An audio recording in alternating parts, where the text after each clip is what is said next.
Viral అవుతున్న ఈ chicken sandwich recipe సరిగ్గా ఆలోచిస్తే హెల్దీ రెసిపీ. దీంట్లో ఒక్క చుక్క నూనె కూడా వాడము. ఒక ఇడ్లీ రేకుని తీసుకుని దాంట్లోకి 100 గ్రాముల దాకా కూడా బోన్లెస్ చికెన్, 2 కోడిగుడ్లు, 5 నుంచి 6 వెల్లుల్లిపాయలు, 3 కాశ్మీరీ ఎండుమిర్చి. ఇవి పెద్ద స్పైసీగా ఉండవు. ఇడ్లీ కుక్కర్లోకి 2-3 గ్లాసుల దాకా కూడా నీళ్లు, 1 అంగుళం అల్లం, అరచెక్క నిమ్మకాయ, 1 టీ స్పూన్ మిరియాలు, చిన్న దాల్చిన చెక్క ముక్క, 2-3 లవంగాలు వేసుకుని ఇడ్లీ కుక్కర్ ని పెట్టుకుని 12 నుంచి 14 నిమిషాల వరకు స్టీమ్ చేస్తే పర్ఫెక్ట్ గా చికెన్ ఉడికిపోతుంది. ఎగ్స్ కూడా రెడీ అయిపోతాయి. ఎగ్స్ చల్లారిన తర్వాత మిక్సీ జార్ లోకి వేసుకోండి. ఎండుమిర్చి, వెల్లుల్లి కూడా వేసుకుని 1/2 టీ స్పూన్ అంత కారం, 1 టీ స్పూన్ అంత ఉప్పు వేసుకుని దీన్ని మెత్తగా గ్రైండ్ చేసుకోండి.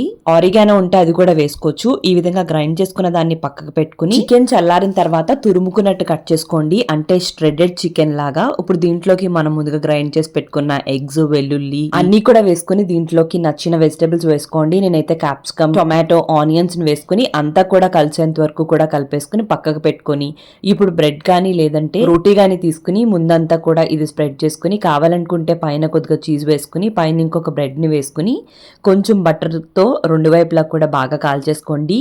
ఎక్కువసేపు ఏమీ కాలదు, చాలా తక్కువ టైంలోనే కాలిపోతుంది. బయట క్రిస్పీగా లోపల జ్యూసీగా ఉండి చికెన్ శాండ్విచ్ కూడా రెడీ అయిపోతుంది.